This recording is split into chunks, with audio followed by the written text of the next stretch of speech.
ಬಂತಂತೆ. ಓಡೋಡಿ ಬಂದವನೇ ರಾವಣೇಶ್ವರ. ಹಂಸತೂಲಿಕಾ ತಲ್ಪದಲ್ಲಿ ದುಃಖಭಾರದಿಂದ ಪವಡಿಸುತ್ತಿದ್ದ ಆ ಮಾತೆ ಕೈಕಸೆಯ ಪದತಲಕ್ಕೆ ತಪ್ಪನೆ ಕುಸಿದ. ಇಷ್ಟಕ್ಕೆಲ್ಲ ಕಾರಣನಾದ ಆ ದೇವೇಂದ್ರನನ್ನು, ಅವನಿಗೆ ಪೋಷಣೆ ಇಟ್ಟ ಆ ಹರೆಯನ್ನು ನಿಂದಿಸಿದ. ಆ ತ್ರಿನೇತ್ರನು ತನ್ನ ಉರಿಗಣ್ಣ ತೆರೆಯಲೇ, ಆ ತ್ರಿವಿಕ್ರಮ ತನ್ನ ಸುದರ್ಶನವನೆಸೆಯಲೇ,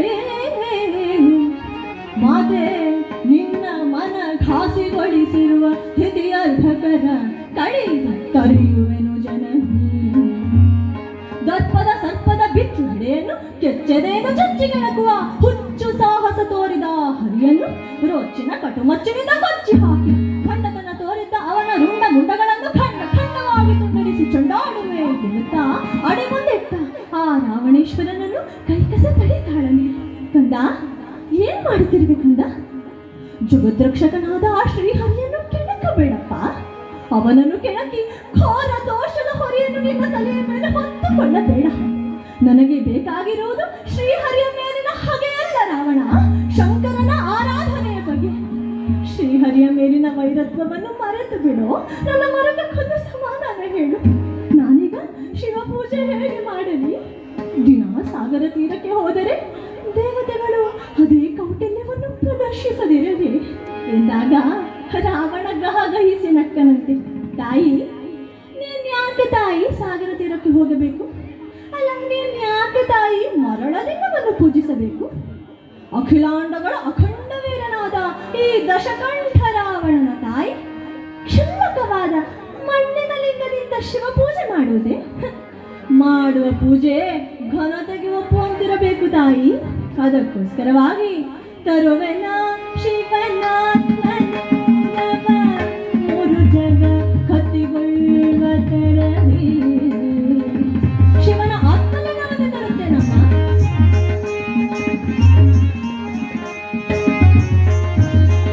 ತರುವೆನ ಶಿವನ ಆತ್ಮಲಿಂಗವ ಮೂರು ಜಗ ಕತ್ತಿಗೊಳ್ಳುವ ತರದಿ. ಸರ್ವಭುವನದ ಕದನ ಗೆನ್ನನೆ ದೂರಿಸಲಿ. ಸರ್ವಭುವನದ ಕದನ ಗೆನ್ನನೆ ದೂರಿಸಲಿ. ಹೊಟ್ಟೆ ಚೂರಿ ತಟ್ಟಾರೆ ಪದವಿ ಜನ ಹುಟ್ಟನಾಡು ಬಾಲದಲ್ಲಿ. ಹೊಟ್ಟೆ ಉರಿಯಿಂದ ಅಪ್ಪರಿಸುತ್ತಿರುವ ಆ ಉರಿಗಣ್ಣರ ಹುಟ್ಟನೇ ಬಿಡುತ್ತಾನಮ್ಮ. ಹೊಟ್ಟೆಯೂರಿ ತಟ್ಟಾಳೆ ಪದವಿ ಜನ ಹುಟ್ಟನಾಡು ಬಾಲದಿ. ನಿನ್ನಿಷ್ಟವನ್ನು ಪೂರೈಸುವೆನು ಮೃಢನಾಡಿ ತೇರಿನಲ್ಲಿ. ತರುವೆನ ಶಿವನ ಆತ್ಮಲಿಂಗವ.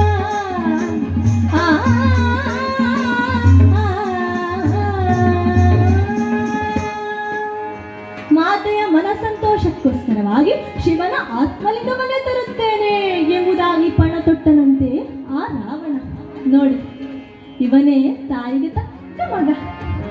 ಊರಿನಲ್ಲಿ ಸ್ವಲ್ಪ ಹೆಸರು ಬಂದು, ಕೈಯಲ್ಲಿ ಸ್ವಲ್ಪ ಹಣವು ಸೇರಿ, ಒಂದೆರಡು ಸೆನ್ಸ್ ಜಾಗಿಗೆ ಒಡೆಯನಾಗಿ ಸ್ವಲ್ಪ ಐಶ್ವರ್ಯ ಬಂದರೆ ಸಾಕು.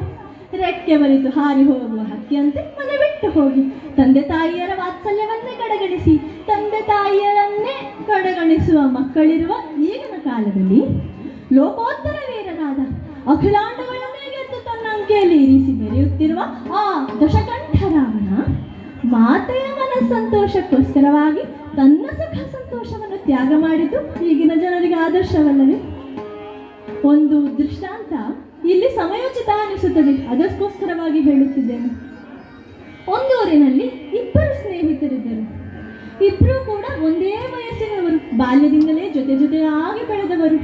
ಇಬ್ಬರೂ ಕೂಡ ಒಂದೇ ಶಾಲೆಯಲ್ಲಿ, ಒಂದೇ ತರಗತಿಯಲ್ಲಿ, ಒಂದೇ ಬೆಂಚಿನಲ್ಲಿ ಕುಳಿತು ಓದುತ್ತಿದ್ದರು. ನೋಡಿ ಎಂಥ ಸಾಮ್ಯ, ನೋಡಿ ಅಂಥ ಫ್ರೆಂಡ್ಶಿಪ್ ಅವರದ್ದು. ಈಗ ಇಬ್ಬರೂ ಕೂಡ SSLC ತನಕ ತಲುಪಿದ್ದಾರೆ. ಇಬ್ಬರು ಒಟ್ಟಿಗೆ ಪರೀಕ್ಷೆಯನ್ನು ಬರೆದರು. ಇವರಿಬ್ಬರಲ್ಲಿ ವ್ಯತ್ಯಾಸ ಏನು ಎಂದರೆ, ಒಬ್ಬ ಶ್ರೀಮಂತನ ಮಗ, ಇನ್ನೊಬ್ಬ ಬಡವನ ಮಗ. ಈ ಶ್ರೀಮಂತನ ಮಗನು, ಅಪ್ಪ ನಾನು ಪರೀಕ್ಷೆಯಲ್ಲಿ ಡಿಸ್ಟಿಂಕ್ಷನ್ನಲ್ಲಿ ಪಾಸ್ ಆದರೆ ನೀನು ನನಗೆ ಐಫೋನ್ ತೆಗೆಸಿಕೊಡಬೇಕು ಎಂಬುದಾಗಿ ಕಂಡೀಷನ್ ಹಾಕಿದ. ಈ ಬಡವಳಿಗೇನು ಕಮ್ಮಿ? ಅವಳು ತನ್ನ ಮಗನನ್ನು ಮುದ್ದಿನಿಂದಲೇ ಸಾಕಿಲ್ಲವೇ? ಮಗ, ನೀನು ಪರೀಕ್ಷೆಯಲ್ಲಿ ಡಿಸ್ಟಿಂಕ್ಷನ್ನಲ್ಲಿ ಪಾಸ್ ಆದರೆ ನಾನು ನಿನಗೂ ಒಂದು ಮೊಬೈಲ್ ಫೋನ್ ತೆಗೆಸಿಕೊಡುತ್ತೇನೆ ಎಂಬುದಾಗಿ ಆಕೆಯೇ ಮಾತು ಕೊಟ್ಟಿದ್ದಳು. ಪರೀಕ್ಷೆ ಮುಗಿಯಿತು, ರಿಸಲ್ಟ್ ಬಂತು. ಈಗ ಇಬ್ಬರು ಕೂಡ ಡಿಸ್ಟಿಂಕ್ಷನ್ನಲ್ಲಿ ತೆರಗಡೆ ಹೊಂದಿದ್ದಾರೆ.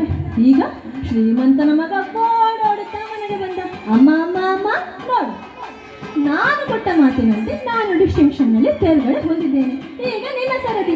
ನೀನು ಕೊಟ್ಟ ಮಾತಿನಂತೆ ನೀನು ನನಗೆ ಐಫೋನ್ ತೆಗೆಸಿಕೊಡಬೇಕು. ಎಲ್ಲಿದೆ ಹಣ? ಕೊಡು ಕೊಡು ಕೊಡು ಎನ್ನುತ್ತಾ ಅಡುಗೆ ಮನೆಯಲ್ಲಿ ಕೆಲಸ ಮಾಡುತ್ತಿದ್ದ ಅಮ್ಮನನ್ನು ಎಳೆದುಕೊಂಡು ಬಂದು ಬೀರುವಿನ ಬಳಿಗೆ ಬಂದು ಹಣ ವಸೂಲು ಮಾಡಿ ಅಮ್ಮ ಟಾಟಾ ಎನ್ನುತ್ತಾ ಓಡಿ ಹೋಗಿದ್ದ. ಇತ್ತ ಬಡವನ ಮಗನು ಅದೇ ಉತ್ಸಾಹದಿಂದ ಓಡೋಡುತ್ತಾ ಮನೆಗೆ ಬಂದ. ಅಮ್ಮ ಬಾವಿ ಕಟ್ಟೆಯ ಬಳಿ ನೀರಿಗಾಗಿ ಹೋಗಿದ್ದಳು.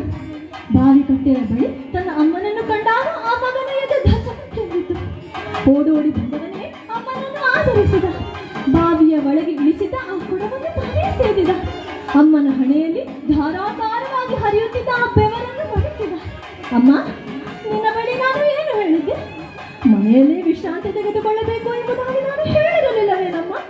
ನಿನಗೂ ಮೈ ಹುಷಾರಿಲ್ಲ, ನಿನಗೇನಾದರೂ ಆದರೆ ನನಗೆ ಯಾರು ದಿಕ್ಕಮ್ಮ ಎನ್ನುತ್ತಾ ಒಂದು ಕೈಯಲ್ಲಿ ಕೊಡವನ್ನು ಇನ್ನೊಂದು ಕೈಯಲ್ಲಿ ಅಮ್ಮನನ್ನು ಆಧರಿಸಿಕೊಂಡು ಬಂದು ಮನೆಗೆ ಬಂದು ಅವಳನ್ನು ಮಲಗಿಸಿ ಅವಳಿಗೆ ಗಾಳಿ ಬೀಸುತ್ತಾ ನಿಧಾನವಾಗಿ ಆಕೆ ಚೇತರಿಸಿಕೊಂಡ ನಂತರ ತಾನು ಡಿಸ್ಟಿಂಕ್ಷನ್ನಲ್ಲಿ ತೇರ್ಗಡೆ ಹೊಂದಿದ ವಿಚಾರವನ್ನು ತಿಳಿಸುತ್ತಾ ಅವಳ ಸಂತೋಷದಲ್ಲೇ ತಾನೂ ಸಂತೋಷಪಟ್ಟನೇ ವಿನಃ ತನಗೆ ಮೊಬೈಲ್ ಫೋನ್ ಬೇಕು ಎಂಬುದಾಗಿ ಆತ ಯಾವತ್ತೂ ಕೇಳೇ ಇಲ್ಲವಂತೆ.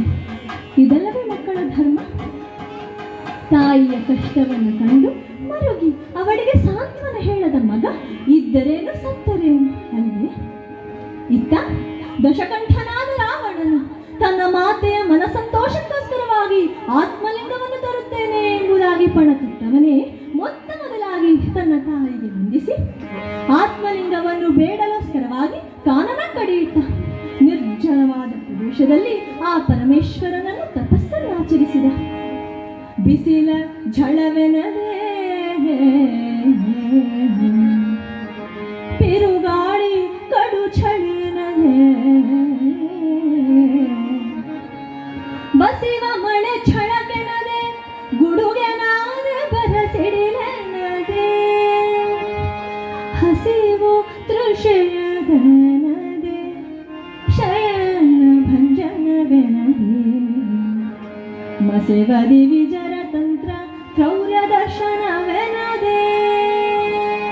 ಅದ್ಯಾವುದೇ ಪ್ರಾಕೃತಿಕ ವಿಕೋಪಕ್ಕೂ ದೈಹಿಕ ವಿಕೃತಿಗಳಿಗೂ ಮರುಗದೆ ಏಕಾಗ್ರಚಿತನಾಗಿ ಹರನ ಧ್ಯಾನದಲ್ಲೇ ಮಗ್ನನಾಗಿ ತೊಡಗಿದನಂತೆ. ಶಿವ ಶಿವ ಶಿವ ಶಂಭೋ ಮಹದೇವ ಜಗದೀಶ ಭವ ಭವ ಭವ ಶಂಭೋ ಮಹದೇವ ಜಗದೀಶ.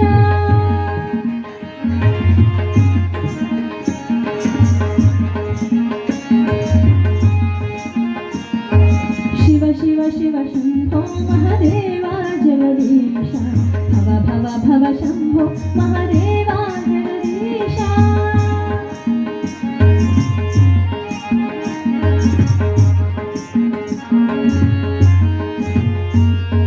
ಹಿಮ ಬೆಟ್ಟದ ಶಿರದ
ಶಿವ ಶಂಭೋ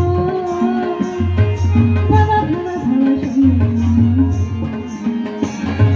ಶಿವ ಶಿವ ಶಿವ ಶಂಭೋ ಮಹದೇವ ಜಗದೀಶ ಭವ ಭವ ಭವ ಶಂಭೋ ಮಹದೇವ ಜಗದೀಶ ಶಿವ ಶಿವ ಶಿವ ಶಂಭೋ ಮಹದೇವ ಜಗದೀಶ ಭವ ಭವ ಭವ ಶಂಭೋ ಮಹದೇವ ಜಗದೀಶ. ಈ ಪ್ರಕಾರವಾಗಿ ತಪೋಮಗ್ನನಾದ ಆ ದಶಕಂಠ ರಾವಣನ ತಪಸ್ಸಿನ ಜ್ವಾಲೆ ಚತುರ್ದಶ ಭುವನಗಳನ್ನು ವ್ಯಾಪಿಸತೊಡಗಿತಂತೆ. ಇನ್ನೊಂದು ಅರೆಕ್ಷಣ ರಾವಣನ ತಪಸ್ಸು ಮುಂದುವರಿದರೂ ಲೋಕಲೋಕಗಳೇ ಉರಿದು ಭಸ್ಮವಾಗುವುದೇನೋ ಎಂಬಂತೆ ಭಾಸವಾಗುತ್ತಿರುವಂತೆ ಪರಮೇಶ್ವರನು ರಾವಣೇಶ್ವರನ ಮುಂಭಾಗದಲ್ಲಿ ಪ್ರತ್ಯಕ್ಷನಾಗಲು ನಿರ್ಧರಿಸಿದರಂತೆ. ಈಗ ನಾರದರು ಭಯಗೊಂಡರು. ಇದನ್ನು ತಡೆಯಲೋಸ್ಕರವಾಗಿ ಮಹಾವಿಷ್ಣುವಾಯಿಯಲ್ಲಿ ಪ್ರಾರ್ಥಿಸ್ತಾರಂತೆ. ಅಮ್ಮ ಜಗಜ್ಜನನಿ, ದಶಕಂಠನಾದ ರಾವಣನು ಆತ್ಮಲಿಂಗವನ್ನು ಬೇಡುವ ಹುಮ್ಮಸ್ಸಿನಲ್ಲಿದ್ದಾನಮ್ಮ. ಆದರೆ ಅವನು ಈ ಪ್ರಕಾರವಾಗಿ ಬೇಡದಂತೆ ನೀನು ಅವನ ಮತಿ ಕೆಡಿಸಬೇಕಮ್ಮ ಎಂದಾಗ ದಶಕಂಠನಾದ ರಾವಣನನ್ನು ಆಲಿಂಗಿಸುವ ಭಾಗ್ಯವಂತಲ್ಲ ಎಂಬುದಾಗಿ ಹರ್ಷಿತಳಾದ ಆ ಯೋಗ ಮಾಯೆಯು ಆ ಕ್ಷಣವೇ ಕಾರ್ಯೋನ್ಮುಖಳಾದವಳೆ ರಾವಣನನ್ನು ಆವರಿಸಿ ಬಿಟ್ಟಳು. ಅದೇ ಸಮಯಕ್ಕೆ ಸರಿಯಾಗಿ ಪರಮೇಶ್ವರನು ನಂದಿವಾಹನವನ್ನೇರಿ ಗಿರಿಜಾ ಸಹಿತನಾಗಿ ರಾವಣನ ಮುಂಭಾಗದಲ್ಲಿ ಪ್ರತ್ಯಕ್ಷನಾಗಿ ಬಿಟ್ಟ. ಈಗ ರಾವಣ ಸಹಜ ರಾವಣನಲ್ಲ, ಮಾಯೆಯಿಂದ ಬಂಧಿಸಲ್ಪಟ್ಟವನಾಗಿದ್ದ. ವಿಷ್ಣು ಮಾಯೆ ಆವರಿಸಿದಾಗ ಸಹಜ ಜ್ಞಾನ ಕಂದಿ ಹೋಗುತ್ತದೆ, ಮನಸ್ಸು ಚಂಚಲತೆಯಿಂದ ವಿಷಯಾಭಿಮುಖವಾಗುತ್ತದೆ. ತತ್ಪರಿಣಾಮವಾಗಿ ದೈವಿಕ ದರ್ಶನದ ಭಾಗ್ಯ ದೂರವಾಗುತ್ತದೆ. ಈ ಬಗ್ಗೆ ರಾಮಾಯಣ ಮಹಾಕಾವ್ಯದಲ್ಲಿ ಬಹಳ ಸುಂದರವಾಗಿ ತಿಳಿಸಿದ್ದಾರೆ.